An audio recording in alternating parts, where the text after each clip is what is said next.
família vascaína, Lineker na área aqui no canal. Seja bem-vindo ao nosso vídeo na manhã dessa quinta-feira com cara de segunda, né? Mas lembrando que amanhã já é sexta, final de semana, que o Vasco enfrenta o Atlético Paranaense no domingo, no dia 5, às 4 da tarde, na Liga Arena. E já está no Rio de Janeiro o elenco para preparação para esse jogo. A gente vai falar um pouco a respeito também da partida de ontem contra o Fortaleza, onde o Vasco sofreu, mas saiu com um resultado, entre aspas, positivo, né? Poderia ter, pelo menos, tentado um pouco mais. Mas pelas limitações e também por conta do Fortaleza ser propositivo dentro de casa, o Vasco saiu com um resultado até que, vamos dizer assim, positivo demais para aquilo que a gente esperava, né? Vamos falar bastante sobre essa partida. Mas antes da gente começar, rapidinho, dá uma moral, não custa nada para você vir aqui embaixo deixar o joinha e correr lá nos comentários, sempre deixando a sua opinião, que é a base aqui do nosso trabalho. Eu vou trazer um recadinho para vocês, daqui a pouco eu volto.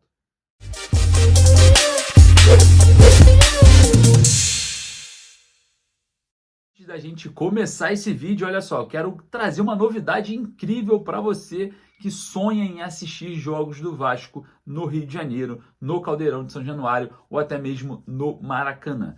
A Trip Tour tem pacotes exclusivos saindo de qualquer lugar do Brasil para o Rio de Janeiro com aéreo ida e volta, hospedagem e ingressos resolvidos. Você compra o pacote completo e viaja sem nenhuma preocupação. É só com a Trip Tour você consegue adquirir esses pacotes viajando de qualquer lugar do Brasil. Não importa de onde você vai estar saindo, a Trip Tour resolve tudo para você e você só viaja para curtir o gigante da colina aqui no Rio.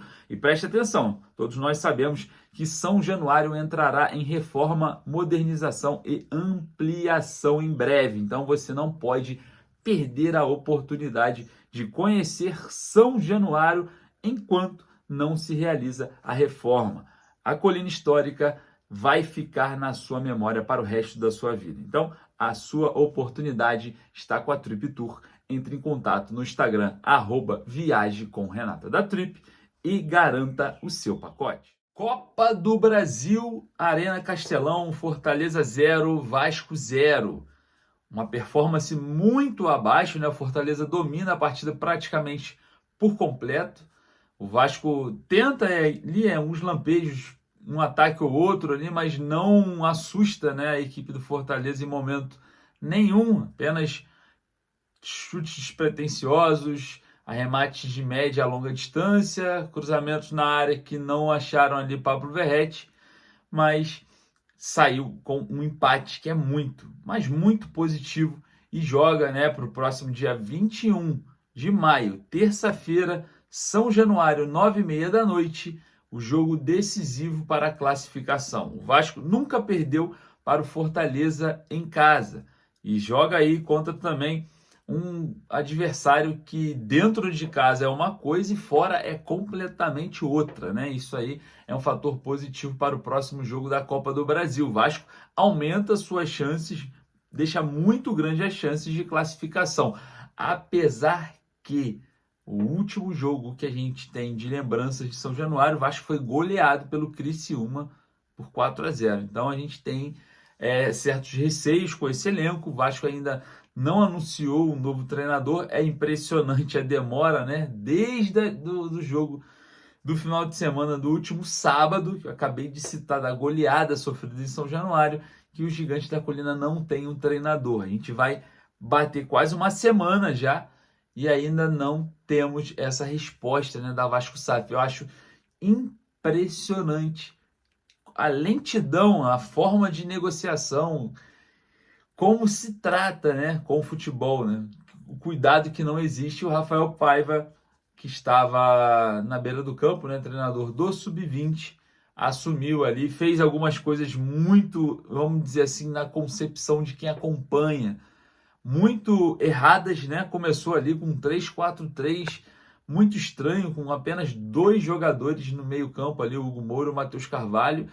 Sofreu demais porque quando o Matheus Carvalho e o Hugo Moura tiveram um desgaste físico, eles recuavam muito ali, se encostavam na zaga e ficava um buraco na entrada da área, onde o Fortaleza tentou ali arremate de média e curta distância. Então, olha só, o Rafael Paiva, dentro do cenário da partida, né, vamos fazer assim, dentro das proporções do que aconteceu, foi até bem, porque fez alterações, o Vasco melhora na partida, né? Não posso falar que o Vasco ficou muito superior ao que era, mas preencheu um pouco mais o meio-campo com a entrada do Sforza, com a entrada do Galdames, se precipitou, na minha opinião, com a entrada do Rossi, se precipitou também, na minha opinião, em relação a armar essa equipe com 3 atacantes, com o Verratti jogando os 90 minutos, o Verratti que estava ali sendo completamente sacrificado, né? O Vasco precisando de algum contra-ataque e o Verratti era o último homem